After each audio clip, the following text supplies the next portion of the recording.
nos presenta que hay un daño en el hipogonadismo que presenta por castración o por otras índoles, pero son ejemplos de este tipo de obesidad endocrina. Entonces, cuando tenemos dañadas o en mal funcionamiento nuestras glándulas, también podemos tener estos factores de obesidad endocrina. Y sabemos que hay las tiroides que nos permiten tener una obesidad incontrolable. Hay también la obesidad por medicamento. Entonces, hay que tomar en cuenta que las personas que de una u otra manera han ingerido medicamentos con tratamientos prolongados, con ciertos medicamentos antidepresivos, con la fenotiazina, con la citazina y algunas otras medicinas que lo han llevado a que ese cuerpo también sufra un aumento de peso, como por ejemplo la proheptadina también ayuda a subir de peso sin que el paciente se dé cuenta, porque se asocia a menudo con el aumento de peso inconsciente. Aparte de eso, las teorías sobre la fisiopatología de la obesidad, perdón. Buen día, ¿cómo estás, amigo? Por favor, si nos ayuda cerrando el micrófono. Listo, doctor. Una disculpa, alguien se le abrió. Listo, ya está cerrado. Entonces, sabemos que cuando hay un análisis sobre la fisiología de la fisiopatología de la obesidad, tenemos que saber algunos factores, porque existen diferentes teorías que están relacionadas con la fisiopatología de la obesidad.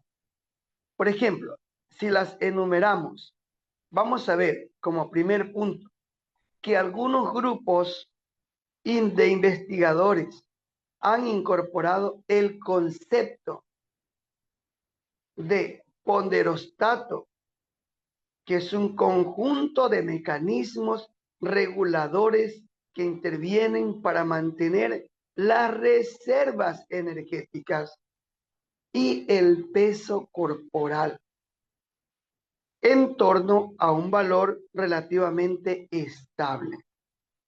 Entonces, esto quiere decir que el peso genéticamente determinado para un individuo, al parecer, el obeso, podría tener un ponderostato más elevado que el del individuo que no es obeso. Entonces, nosotros tenemos que llevar a un paciente a hacer un análisis. ¿Por qué fisiopatológicamente ha llegado a este cuadro clínico? Que a veces creemos que simplemente es por glotonería, pero tenemos que hacerle un estudio fisiopatológico. Como segundo punto también tenemos que se habla de una lipólisis que es reducido en el obeso. Y esto podría ser consecuencia de una disminución de la actividad enzimática de la lipasa hormonosensible. De la lipasa hormonosensible. Es una consecuencia que esta enzima ha disminuido su actividad. La podemos encontrar con las siglas LHS, lipasa hormonosensible. Entonces, cuando es sensible a las catecolaminas, que es una de ellas la epinefrina y las norepinefrina, entonces estas que hidrolizan el triglicérido intracelular, permitiendo su liberación a la circulación en forma de glicerol y de ácido graso. Cuando nosotros no tenemos el primer caso, podemos tener este segundo caso, que habla de la lipólisis reducida en el obeso. La lipólisis reducida en el obeso, que es consecuencia de la disminución de la actividad enzimática sensible de las catecolaminas, cualquiera de ellas que sea. Y sabemos que cuando las personas no han tenido un buen funcionamiento de estas enzimas de lipasa, hormono sensible, como la epinefrina y la norepinefrina, entonces no podemos ver que el paciente no está hidrolizando los triglicéridos. Y así de esa manera, en la parte interna de la célula se va aumentando la grasa y permite que no se libere así a la circulación el glicerol como un ácido graso que está haciendo la demostración de un buen trabajo enzimático. Si usted y yo estamos en ese plano, necesitamos hacer que nuestro profesional de la salud nos analice y nos dé la recomendación adecuada para ayudar que haya una limpieza de esta enzima intoxicada y por tal pueda liberarse normalmente este triglicérido para que así no se vaya aumentando el volumen de nuestro cuerpo. Y tenemos en tercer punto la lipogénesis aumentada. Aquí vemos que en este cuadro, a partir de los triglicéridos en la sangre o los triglicéridos sanguíneos, vemos que la principal vía de síntesis de grasa en los adipocitos para que se produzca la entrada de dichos triglicéridos en los adipocitos deben ser hidrolizados en glicerol y en ácido graso libre por esa enzima que hemos analizado. Entonces, si el paciente no presenta este cuidado, entonces vemos que no ha tenido la oportunidad de analizar su cuerpo para que la actividad enzimática de los obesos no sea controlada y así aumente de forma proporcional el tamaño de las células grasas. Entonces, la lipogénesis aumentada ya sabemos a qué se debe, ¿sí? Porque los triglicéridos que corren en la sangre o los triglicéridos sanguíneos tienen una vía de síntesis de grasa en el adipocito, lo cual no ha tenido la oportunidad de que se produzcan la entrada de estos triglicéridos y a su vez no han sido hidrolizados en glicerol y en ácido graso. Entonces, cuando la enzima no ha hecho su función, ahí tenemos como resultado un abultamiento en la parte abdominal.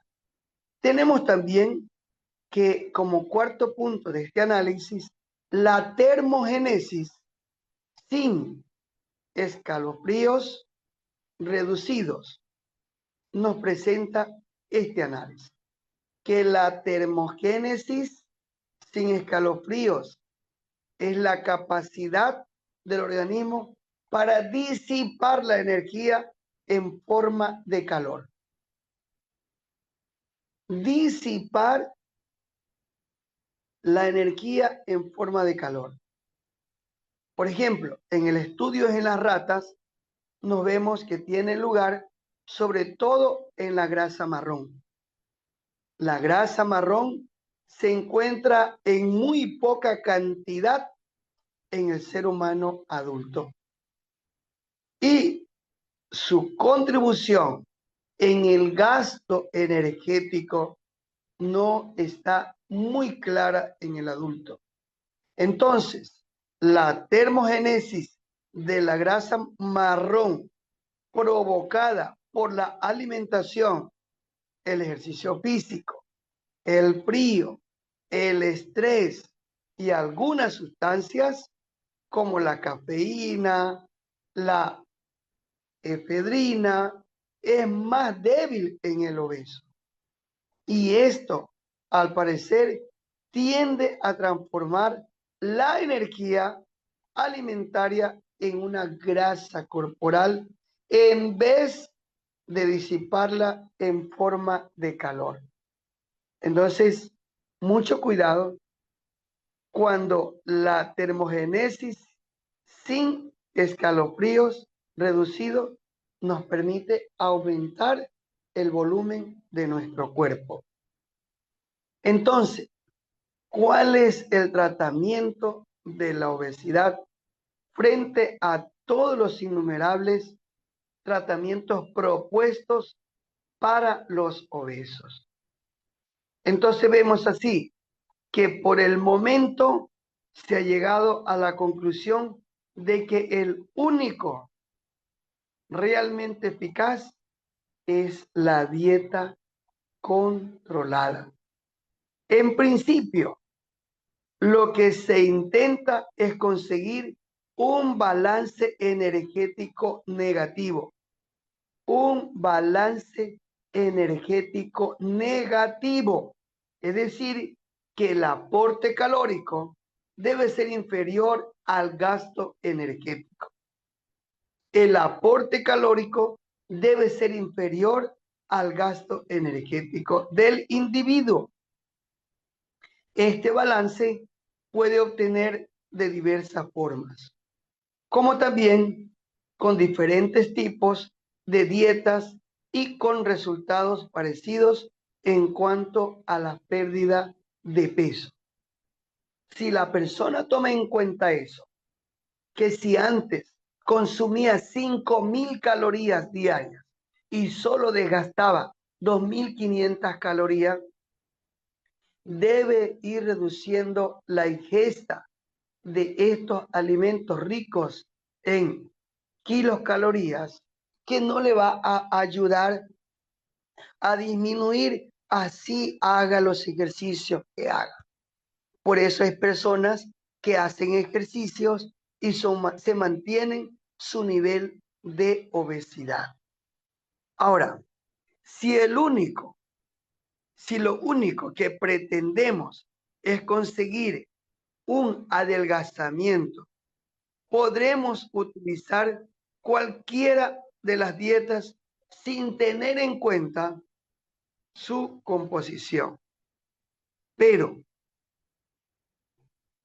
es importante que su equilibrio cualitativo o cuantitativo sea bien estudiado, para que así, cuando usted lo analice, usted lo estudie y sea así su contenido en aporte calórico respecto a la ingesta habitual del paciente, le permita ir viendo cómo usted regula la obesidad o el sobrepeso. Ahora bien, hay muchos otros factores que debemos valorar. Debe intentarse sobre todo que el paciente se someta a una dieta de adelgazamiento y lo haga sin que la dieta empleada perjudique su salud física ni su salud mental. Para ello debe rechazarse todas aquellas dietas que suponemos que pueden traer un desequilibrio alimentario capaz de producir algún trastorno al obeso. Por eso es que la persona debe tener siempre un consejero de salud, un promotor de salud que le aconseje qué debe y qué no debe hacer. Entonces, debemos tomar en cuenta que otro punto importante es que la pérdida muy rápida de kilos como consecuencia de dietas muy estrictas supone una recuperación de peso sin más rápida, aún no importa lo que haya bajado, cuando se vuelve una alimentación excesivamente restringida. ¿Por qué? Como podemos ver, el paciente debe alimentarse, sobre todo que debe estar sometido para que su adelgazamiento lo haga sin perjudicar su salud. ¿Sí? Ahora, el obeso debe tomar en cuenta que es necesario de que se convenza de que los tratamientos efectivos a corto plazo suelen ser muy dañinos, muy nefastos a largo plazo. Porque todos los intentos que haga para adelgazar de manera muy rápida le remitirán de nuevo a su sobrepeso cuando deje la dieta. ¿Y cómo se llama esto? Efecto de rebote. ¿Cómo se llama esto? Efecto de rebote. ¿Por qué? Porque este paciente lo ha hecho de una manera brusca, abrupta, muy exigida. Y este problema lo vemos hoy a diario al hacer la historia de un paciente de una forma ponderal. ¿Cómo se alimentó? ¿Cómo llegó a tener ese peso? No es que yo me sometí a una dieta y yo de verdad perdí peso rápidamente, pero cuando me descuidé, me di cuenta que aumenté el doble de lo que tenía. O si perdí 100 libras o 46 kilos, he aumentado a 60 o 75 kilos más. Entonces, eso no es saludable. Entonces, por todo lo que hemos venido preparando, por todo lo que venimos exponiendo, es lógico pensar que frente a un obeso, lo que debe hacerse es plantear una alimentación equilibrada, posiblemente que le permita llevar un ritmo de vida completamente normal, con una restricción calórica en función de sus alimentaciones habituales. De modo que este paciente pueda ir educando sus hábitos inadecuados y recuperando su peso normal. Si resumimos, el objetivo de la dieta del obeso son que el paciente pierda peso en un ritmo adecuado, aproximadamente de medio kilo a 1 kilo por semana, de medio kilo a 1 kilo por semana. Y así, mediante una dieta que aporte todos los nutrientes necesarios para evitar cualquier tipo de carencia, vaya consiguiendo ese objetivo. Segundo, que el paciente sea capaz de seguir una dieta durante un tiempo necesario para que así llegue al peso adecuado, sin que le cause un efecto de rebote ni que el paciente tenga carencia de tal o cual nutrición o nutriente adecuado para su salud. Tercero, debe evitar que el obeso tenga cualquier tipo de problema psíquico derivado de la dieta. Entonces, cuando se hace una dieta controlada, se debe analizar que no le perjudique su aspecto o su punto psíquico al reducir su peso. Cuarto, debe conseguir que el peso deseado se estabilice.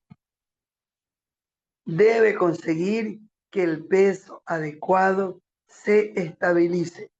No que el paciente después de 10 o 15 días o 20 días comience a tener un efecto de rebote.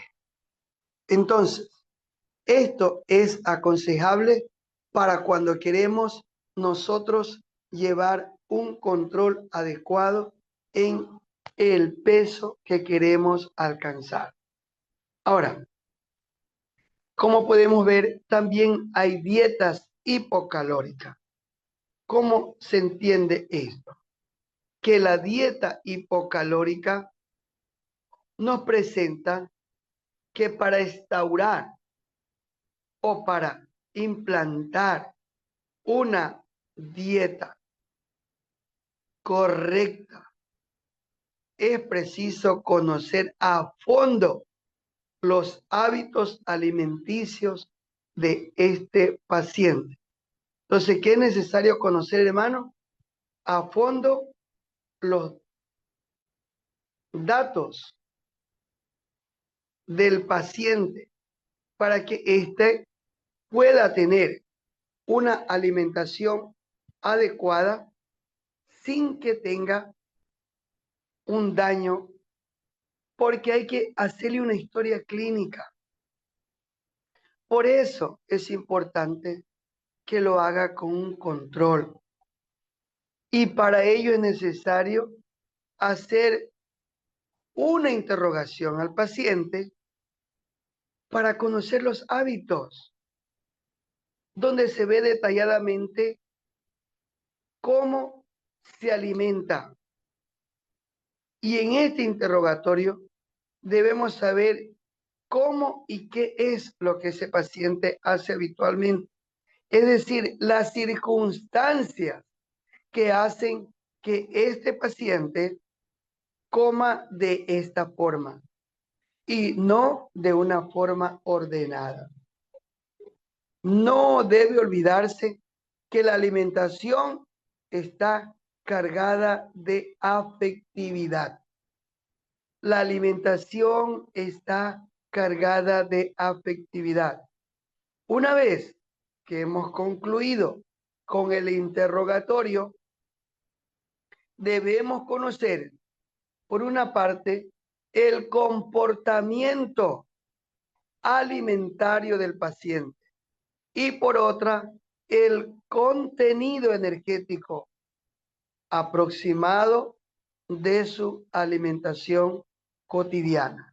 Y usted comienza a sumar las calorías de acuerdo a lo que él le está presentando y saber dónde está la falla. ¿Sí? Ahora, mediante el diálogo con este paciente, con este enfermo, hay que saber interpretar las sensaciones que se refieren al apetito, al hambre o a la ansiedad. ¿Cómo y por qué comió? Si comió por apetito, si comió por hambre o si comió solo por saciedad. Para de esta manera evaluar si hay una exageración de dichas sensaciones que puedan ser patológicas.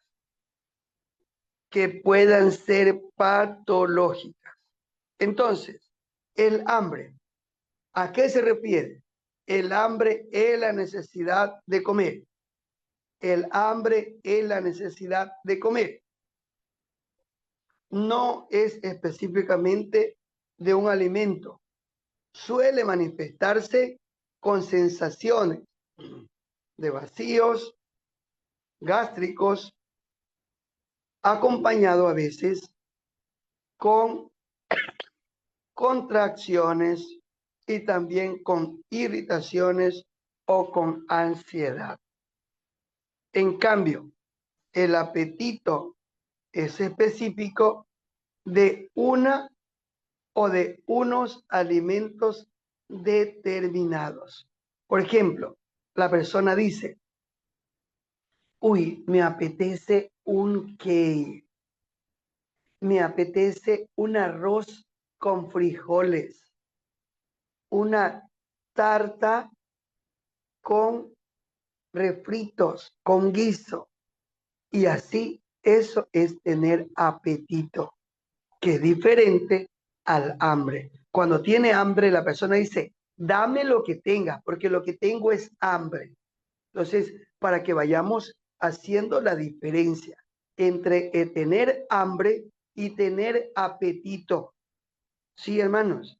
Entonces, cuando tenemos un apetito con uno o con varios tipos de alimentos determinados, tenemos la sensación de placer que comporta así su consumo. En cambio, la saciedad puede manifestarse con una sensación de plenitud gástrica o de un tener hambre, de ser incapaz de comer nada o incluso con una sensación de náuseas. Entonces, el comportamiento alimentario del obeso puede a veces estar alterado por distintas formas. Por ejemplo, hay la hiperfagia prandial, que es un aumento de la cantidad y de la calidad de las comidas. Entonces, el enfermo presenta un apetito insaciable.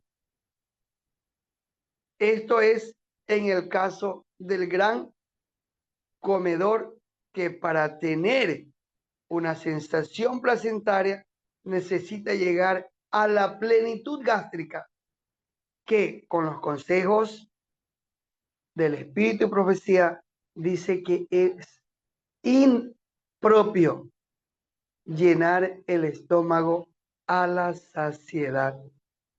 Pero debemos comprender que el paciente no tiene conocimiento de ello, tiene embotado el entendimiento y de tal manera quiere llegar a la plenitud, y para ello consume la cantidad de alimentos que él lo hace sin control.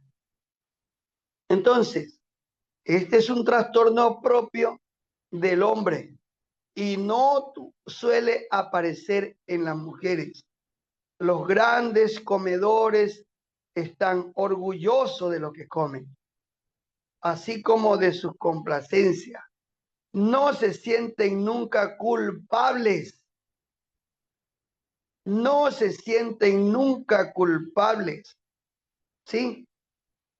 Y entonces, estas personas, a pesar de las grandes cantidades de alimentos que son capaces de ingerir y que de hecho lo ingieren, sus hiperfagia es mucho más cualitativa que cuantitativa. Lo hace con preferencia con alimentos como las carnes, los quesos fuertes, el vino, el alcohol, que relacionan con la virilidad. Es que yo soy macho y por eso como esto y aquello.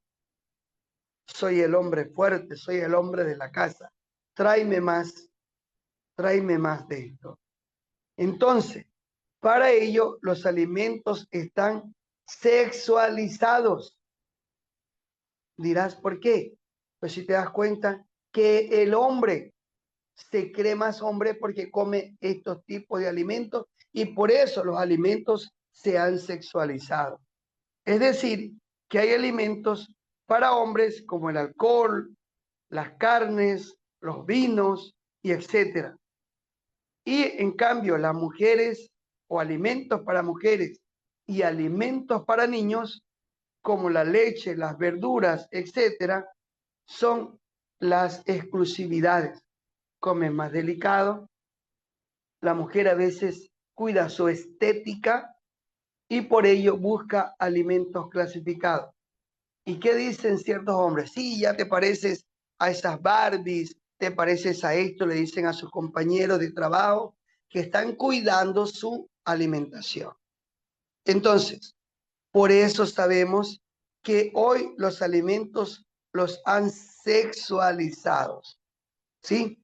Entonces, los hiperfágicos suelen pertenecer a familias con hábitos alimentarios exagerados. A diferencia de las bulimias, que teniendo en cuenta que la bulimia es un trastorno grave que requiere fundamentalmente psicoterapia. Ya un paciente con bulimia es un paciente que necesita terapia psicológica. Desde el principio, desde un punto de vista dietético, debe tratarse con mucha prudencia y en condición de que el paciente está controlado por el psicólogo o por el psiquiatra. Entonces, vamos a analizar los puntos porque cuando también la letra o la enseñanza comemos demasiado, nos embute, nos empacha, nos rellena el cerebro y no podemos captar mucho. Entonces, por lo tanto, vamos a quedar hasta allí. Aunque han sido 40 minutos, creo que le hemos dado seguido y podemos hacer un remember de lo que hemos escuchado o si usted desea puede repetir escuchando nuevamente el tema, que es muy importante para que sepa por qué sucede esto o aquello, porque hay un rebote, porque hay un aumento de peso después de haber tenido un tratamiento, es porque ha llevado un tratamiento inadecuado. También cuando la persona no ha sido analizada clínica y científicamente para que pueda llevar una dieta controlada. Entonces, nos quedamos hasta allí, mis queridos hermanos. Esperemos que esta pequeña parte o aporte de mi parte sea de beneficio para usted, para sus amigos o para alguien de su familia. Que el Señor le bendiga.